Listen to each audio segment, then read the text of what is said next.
I'm very excited to talk about this bike today. The bike that I have for you guys today is the F750 GS.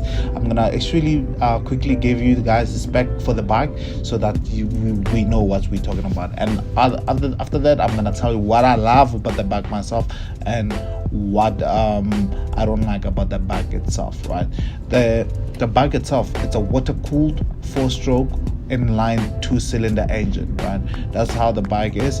It's great that it's water cooled, because that now you're not gonna be stuck in traffic with a very hot engine right underneath your yeah. But then let's go back to it. And the capacity of the engine itself, it's a 853 cc, same as what you get on the F850 GS. The same engine that you get there, the same engine you get on the 750. So the engine is the same, right? The engine is the same, no difference there, right? The only difference that it has its output, right? It has been toned down a bit on its high revs, right? On its high revs, it doesn't give you much torque. It only gives you a lot of torque on your low revs, like on 3,000, 6,000. That's where it gives you, a lot of torque, right? The max torque I've seen on it is 83 Nm at 6,000 RPM. That's the max torque that you can get on this bike.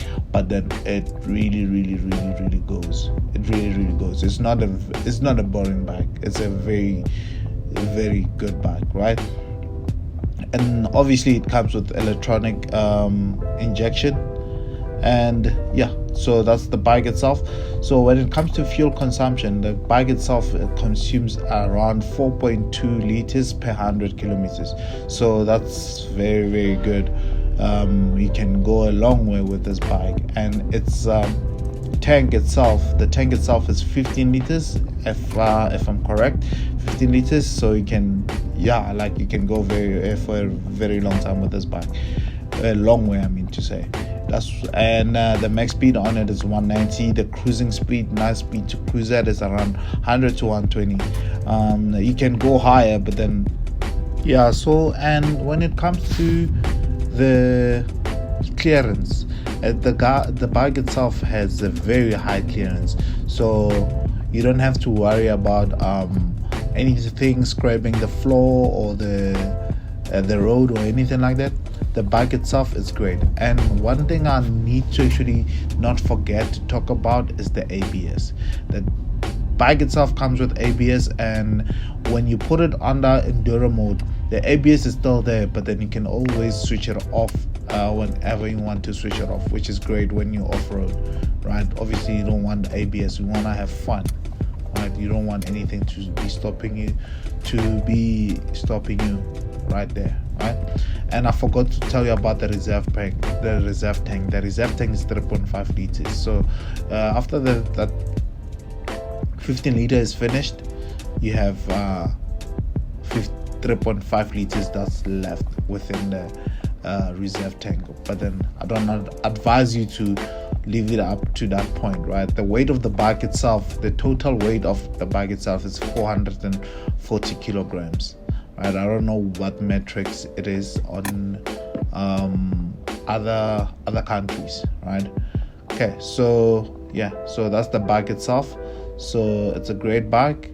It comes with LED headlights, LED indicators, riding mode for rain, road, a 12-volt output USB socket, adjustable handbrake lever, clutch lever. You understand? And it has other optional stuff, right? It has a dynamic ESA that you can have as an option, riding modes to the more riding modes that you can have, and you can also put in a LED daytime running light as well, right? And the connectivity display is obviously a 6.5 inch full color screen TFT display, right? The gear itself, the gear shifter, it has assistant pro on it, which means that's for the quick shift. I could be corrected for that, but then I think that one is being used for the quick shift, right? And it also has a keyless ignition, like you can just get on the bike and just put the bike on and just vamos, right? And it has intelligent emergency call. I don't know what that does, but then it's something they said that the bike itself has. And the other option is to have the navigator. You can put the BMW Motorrad navigator if you want to, right? And what I'll do to my bike myself is I'll put an engine guard on it, right? That's one thing I'll do, because I know I'm gonna drop the bike myself, because I'm a fairly new rider myself. So that's what I'll do. I'll put